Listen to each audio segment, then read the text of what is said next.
Yo, what's up? What's up? It's the Hungry Millennial back again with yet another proactive pragmatism. On this proactive pragmatism, I'd like to talk to you guys about getting rest, but not just getting rest on your own time. You know, whether it's management or working for somebody else or being an employee, there seems to be a trending topic of not having enough rest and not having enough time. And one thing that we have to do before we start asking other people to value our time is to value our time ourselves. And we do that by getting rest on our own time. So the three pivotal key points here: we want to make a schedule, compartmentalize your tasks, and eliminate unnecessary distractions.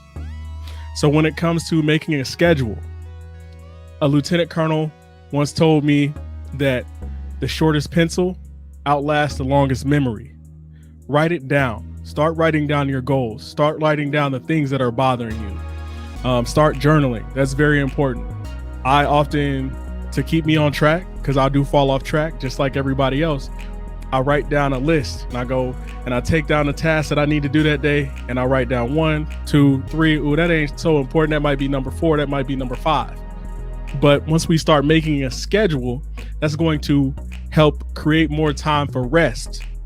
Because the other day I posted on the network, on the podcast page on Facebook, a quote about rest. You shouldn't be, working, resting just to go back to work. You have to take ownership of your rest and your recuperation. So that way you can be firing on all cylinders. And so you got to also compartmentalize and be present in the moment of each task, because humans, we're terrible at multitasking. The science shows it. The qualitative and quantitative data shows it. Focus when you're doing a task, focus on one task at a time. Just lock in and don't overwhelm yourself. One of my favorite, you can call him a motivational speaker, professor, just life coach type of guys, Jordan Peterson, he talks about, how he had to limit the time that he was writing. He had to limit it to like 3 to 4 hours and block out that time. Otherwise, he would do his worst work because he was too focused on that. And we have to start showing that type of love and grace to ourselves. And like, okay, hey, I got this task. Can I split it up into multiple days? Can I split it up into multiple hours? Can I split it up into weeks? What can I do this week? What can I do this hour?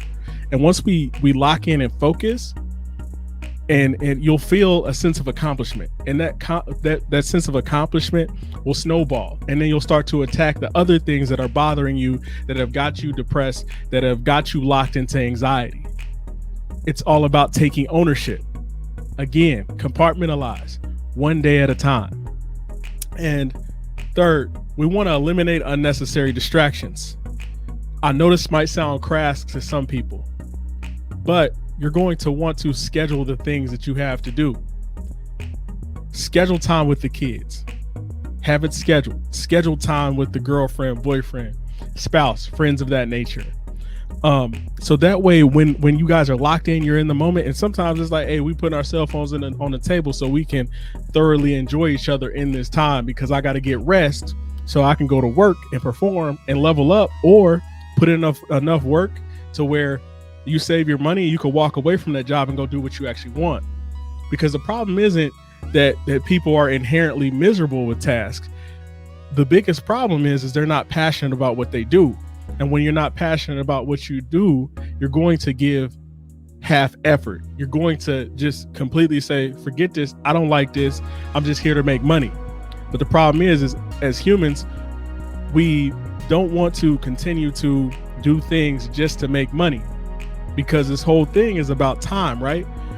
This whole episode is about time. Once you start to own that time, everything will open up. You can make more money. Time is your most valuable resource. Money is not. Money is here today and it's gone tomorrow. But if you balance your time and you focus on your mental health, you focus on your physical health, you focus on the task at hand, you focus on being a better father, brother, mother, sister, spouse, compartmentalize in those schedules, you will start to realize that you have more time than you thought. But without balance and perspective, and without setting our tasks up for success and writing things down, we just continue running in circles of depression and sadness and wasting money and those things. One thing that really changed my life is when I started writing down a budget. When I start saying, going month by month and week by week, okay, this is how much I can spend here. Okay, well, I'm seeing this here. You will start to see opportunities that you never saw. But if you keep your head down without any direction, you're going to lose more opportunities than you gain. You're going to lose yourself in the process, and you're going to look up and 10 years later, you're building resentment because everybody has moved on, because they decided that they were going to lock in. So when it comes to locking in and getting rest on your own time, get it done. Put the drink down. You have a couple, but then be like, you know what? I'm going to sleep. I got to start sipping this water. Start being a little bit more responsible, and everything else around you is going to change. Either your circle is going to march with you into this, or you're going to leave them behind and you're going to level up. But either way, you're responsible for you, because ain't nobody going to pay your bills. Nobody's going to take care of you like you take care of you. And a lot of times I've been in situations where I was hanging out with friends and people wanted to hang out and they was doing different things. I'm like, I got to go, because I got to get up early in the morning, because I take pride in what I do every day. When you take pride in what you do, you think at it at a different level. I want to do my best today at work. I want to do my best tomorrow at work. And in order to make that happen, so I'm not miserable, I've got to get rest. So stay locked in, value your time. And here's the other thing. Once you start to value your time, other people will value your time, or they'll get the hell out of Dodge. So do what you got to do. Stay locked in. This is Hungry Millennial with yet another Proactive Pragmatism. I appreciate you guys for tuning in. Stay locked into the series Millennials Are. We got some great individuals coming up on the podcast. If you have any questions or requests or anything, you can reach us at PROPRAG20@gmail.com. That is ProPrag20@gmail.com. Thank you.